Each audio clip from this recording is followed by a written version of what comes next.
नमस्कार मंडळी, veg non veg तडकामध्ये मी सोनाली आपलं मनपूर्वक स्वागत करते।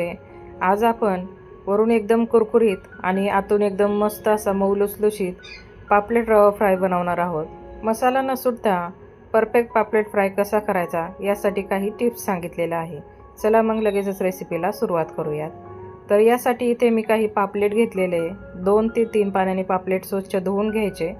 सुरीच्या मदतीने पापलेटच्या तोंडाकडील खालच्या भागाला उभा कट द्यायचा आणि त्यामध्ये जी घाण असते ती काढून टाकायची। त्यानंतर पापलेटला उभ्या चिरा देऊन घ्यायच्या आहेत। साधारण एका साईडने 4 ते 5 चिरा द्यायच्या, म्हणजे यामध्ये मसाला आतपर्यंत जातो। यानंतर एका वाटीमध्ये 1.5 चमचा एवढं अद्रक लसणाची पेस्ट, 2 चमचे लिंबू रस, 1 छोटा चमचा आपल्याला हळद घालायची आहे। सोबतच 1 मोठा चमचा आपल्याला घरगुती लाल तिखट, 1 मोठा चमचा आपल्याला काश्मीरी लाल तिखट, 1 मोठा चमचा आपल्याला धना पावडर घ्यायची आहे। हे सर्व आपल्याला साहित्य मिक्स करून घ्यायचे आहे। यामध्ये थोडंसं पाणी घालायचं आणि छान असं घट्टसर आपल्याला पेस्ट बनवून घ्यायची आहे। तर यामध्ये अजून मी मीठ घातलेलं नाही, तर आता लगेचच यामध्ये चवीनुसार मीठ घालून घेऊयात। आता ही पेस्ट जराशी मला घट्ट वाटते, व्यवस्थित माशांना कोट होणार नाही, म्हणून यामध्ये 1 चमचाभर पाणी घालून छान अशी पेस्ट बनवून घेतली आहे। तर आता ही पेस्ट आपल्याला सर्व माशांना लावून घ्यायची आहे। बरेच जण पापलेट फ्राय बनवण्यापूर्वी त्यावरती कोरडे मसाले टाकतात, तर ते कोरडे मसाले व्यवस्थित सर्व बाजूने एकसारखे लागले जात नाहीत, म्हणून आपल्याला ही अशा पद्धतीने पेस्ट बनवून घ्यायची, म्हणजे सर्व साईडने हे पापलेट एकाच चवीचा लागतो आणि मस्त हे मसाले आतपर्यंत असे छान मुरतात।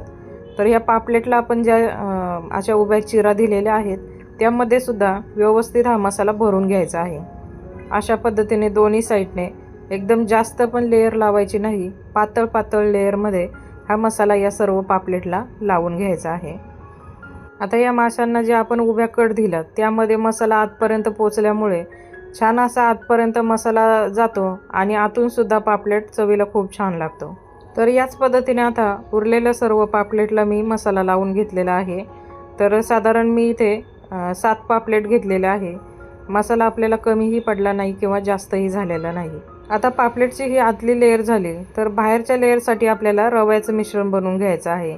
त्याकरता एका मोठ्या प्लेटमध्ये मी साधारण अर्धा किलो बारीक रवा घेतलेला आहे। पापलेटचं आवरण छान कुरकुरीत होण्याकरता 2 चमचे यामध्ये तांदळाचं पीठ, चवीनुसार मीठ, अर्धा चमचा एवढे हळद घालायची आहे, 1 चमचा आपल्याला इथे धना पावडर घालायची आहे।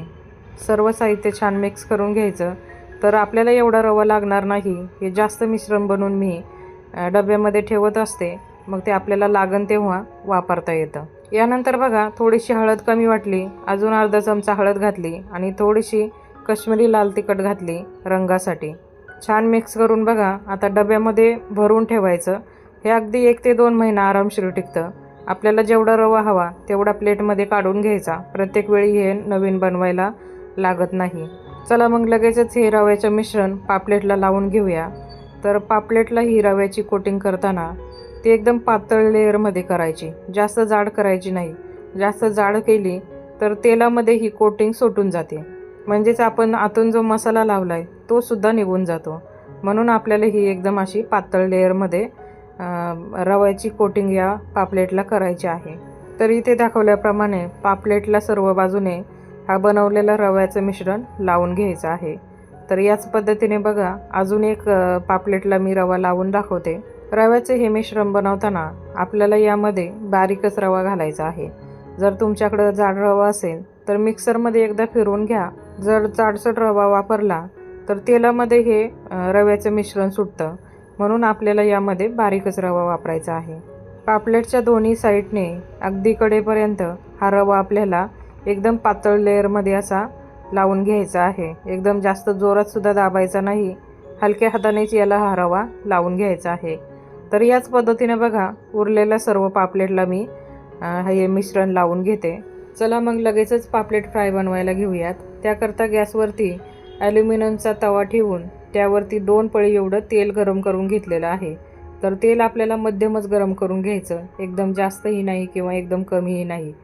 यामध्ये आता 2 पापलेट मी सोडून घेतलेले आहे। तवा मोठा असल्यामुळे यामध्ये 2 पापलेट बसलेले आहेत। एका साईडने आपल्याला मध्यम गॅसवरती साधारण 3 ते 4 मिनिट पापलेट फ्राय होण्याकरता लागतात। तर बघा, पापलेट पलटून घेतल्यानंतर याचं आवरण एकदम असं कुरकुरीत झालेलं आहे आणि तेलात अजिबातही आवरण सुटलेलं नाही. आता दुसरा पापलेट देखील पलटून घेतलेला आहे आणि दुसऱ्या साईडने देखील मध्यम गॅसवरतीच आपल्याला 3 ते 4 मिनिट पापलेट फ्राय करून घ्यायचं आहे. यानंतर पापलेट असा उभा धरून छान असं यातील तेल निथळून घ्यायचं आहे. मस्त असा कुरकुरीत आपला पापलेट फ्राय तयार झाला आहे. नक्की तुम्ही एकदा बनवून पहा. तर बघा, काही टिप्स तुम्हाला इथे सांगते. तर पापलेटला जे आवरण असतं ते एकदम पातळ लावायचं, म्हणजे ते तेलामध्ये सुटत नाही.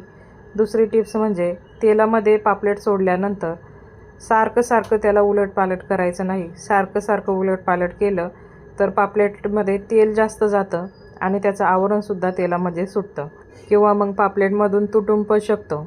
चवीला हे पापलेट खूप भन्नाट लागतात. नक्की एकदा ट्राय करा. रेसिपी आवडली असेल तर एक लाईक नक्की करा आणि चॅनलवरती नवीन असाल तर चॅनलला सबस्क्राईब नक्की करा. परत भेटूयात अशाच नवीन रेसिपीसोबत. तोपर्यंत धन्यवाद.